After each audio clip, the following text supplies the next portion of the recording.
الحمد لله وحده والصلاة والسلام على من لا نبي بعده ولا رسول بعده اما بعد فاعوذ بالله من الشيطان الرجيم بسم الله الرحمن الرحيم. نن دویم درس دی د اصول د قرآن کریم اصول او مقدمه چې کوم دی ان شاء الله هغه یو دغه پارا چې ورستو په ترجمه کې مونږ تاسو پاږي کې راته په پوهه نصیب شي. د ترجمه نه مخکې دا اصول ویل او دا خبرې کول انتهایی ضروری دي. نو مونږ پرون قرآن متعلق سرسری خبرې کړې وې، نن د قرآن کریم اصطلاحي تعریف کوو. پرون یې مونږ لغوي تعریف کړی و. نو قرآن کریم هغه کتاب دی چې په عربي مبینه ژبه کې نازل شوی دی. عربي په دوه قسمه، یو مسنده ده او یو مبینه ده. د حجاز مقدس ژبه چې بني عدنان شخص را تعلق ساتي نعیت عربي مبینه ویلی شي، او چې د یمن ژبه چې کومه د هغه سره تعلق ساتي د یمن والا خلکو سره هغې ته عربي مسنده ویلی شي. قرآن کریم په عربي مبینه کې دی، په عربي مسنده کې نه دی. دویم دا په تعریف کې دویم جز یې دا دی چې دا نازل شوی په رسول الله صلی الله علیه وسلم باندې. بل دریم جز د تعریف دا دی چې دا معجز کتاب دی، عاجزه کوونکی انسانانو لره خپل مقابلې نه څوک مقابله نشي کولی. قرآن کریم په شان دی بل کتاب څوک جوړولی نشي. هر پیغمبر له الله پاک معجزه ورکړې وي. معجزه دا د پیغمبر د پیغمبرۍ دلیل وي. تقریبا تمام انبیاء کرامو معجزات ختم دي، او بیا رسول الله صلی الله علیه وسلم مبارک معجزات ډېر زیات وو، او لویه علمي معجزه یې قرآن کریم دی. نو معجزه د پیغمبر د پیغمبرۍ دلیل وي، نو چې دلیل نه وي نو دعوه نه ثابتېږي. نو دعوه د پیغمبرۍ د نبی علیه السلام تر آخرته پورې ده. نو دلیل چې معجزه ده هغه هم تر آخرته پورې ده. څلورمه خبره المتحدى به، دا په تعریف کې څلورمه خبره ده چې په دې باندې اعلان شوی دنیا قومونو ته مقابلې لپاره. څو ځله اعلانات شوي. اول په مکه کې الله پاک ورته اعلان وکړو قل لا ان اجتمعت الانس والجن على ان یأتوا بمثل هذا القرآن. پاک پیغمبره ته ورته وایه چې که د انسانانو پیریان جمع شي او دوی د قرآن کریم په مثل راوړل وغواړي، نو دوی قرآن کریم په مثل نشي راوړی.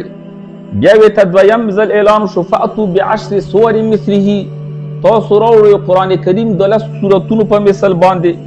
بیا ورته اعلان وشو فأتوا بسورة من مثله.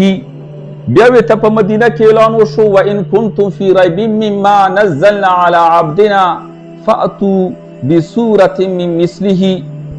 مطلب دا چې که تاسو قرآن کریم په حقانیت او د الله کلام کېدو کې مشک وي، نو قرآن کریم په شان یا د هغه 10 سورتونو په شان، د هغه یو سورت په شان، یا د هغه یو ورکوټي سورت په شان تاسو پیش کو. نو مقابله پر څلور شیان ډیر ضروری وي: جبا، نمونه، جوړونکی او باعث.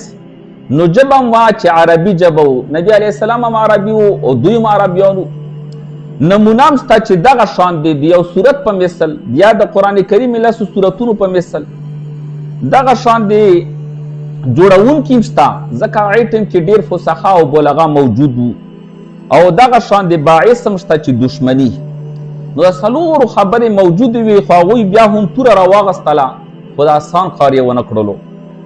پنځمه خبره په تعریف کې دا ده چې دا و شامل دی قرآن کریم نظم او معنا دواړو ته. الفاظ او معنا دواړو ته قرآن کریم ویلی شي، او معنی هم او الفاظ هم دواړه د خدای طرفه دي. شپږمه خبره چې په تعریف کې ضروري خبره ده چې قرآن کریم محفوظ دی په سینو کې. په دې وخت کې تقریبا 1,10,00,000 خلک چې کم دی قرآن کریم حافظان دي. تمام قرآن کریم یې زده کړی دی 1,10,00,000 خلکو. د قرآن کریم نه مخکې څو کتابونه نازل شوي. انجیل وګوره د قرآن کریم نه 610 کاله مخکې نازل شوی دی، خو د انجیل یو حافظ نشته په تمامه دنیا کې. تورات وګوره د قرآن کریم نه 1500 کاله مخکې نازل شوی، خو په تمامه دنیا کې یو حافظ نشته. او د زبور د انجیل او تورات په منځ کې نازل شوی دی کې احکام نه وو، داسې وظایفو کتاب لکه دلایل الخیرات وغیره.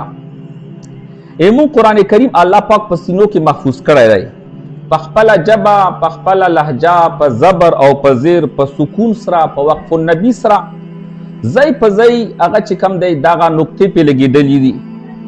انجیل نن سبا په خپله هغه کې نه موجود. نن سبا انجیل تقریبا 4 دي. مرکز ورته وایي یوحنا، لوقا او شمعون. یو بل د چې دوی اکثر نه ښیي برنابس ورته وایي. دا ټول دوی د انجیل چې راغونډ کړي دا 4 حصې چې نن سبا دي د قرآن کریم د 10 سپارو برابر هم نه دی. انجیل برنابس کې تقریبا 3 مضمونونه دي.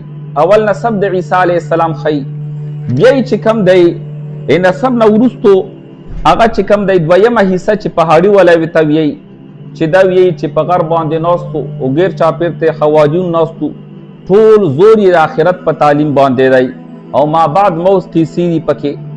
دریمه حصه کې معجزات ذکر کوي چې 4 مړي د الله په حکم سره چې کوم دی ژوندي کړي وو، دومره ړانده روغ کړي وو، او آخر کې د عیسی علیه السلام د مرګ کیسه ده چې خپله حواریونو د هیرودس بادشاه ته یې چې کوم دی چغلخوري وکړله او دی چې کوم دی بیا وروستو پاڼسي کړلو. نو چېرته دا کېدلی شي چې یو سړی هغه چې کوم دی په خپل کتاب کې وایي چې یاره زه بیا مړ شوم او بیا چې کوم دی ما نه مثال کې تور باندې ما پسې وروستو خیریات وشو دا وشو، نو په خپل کتاب کې خو داسې خبره دا محال ده.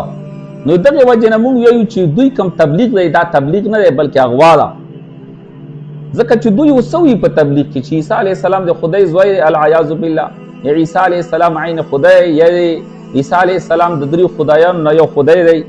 نو ځکه موږ وایو چې دوی دا تبلیغ نه دی بلکې یو اغوا ده. الله پاک ته موږ لا د خپل کتاب باندې د پوهې او په خپل کتاب باندې عمل کولو توفیق را نصیب کړي.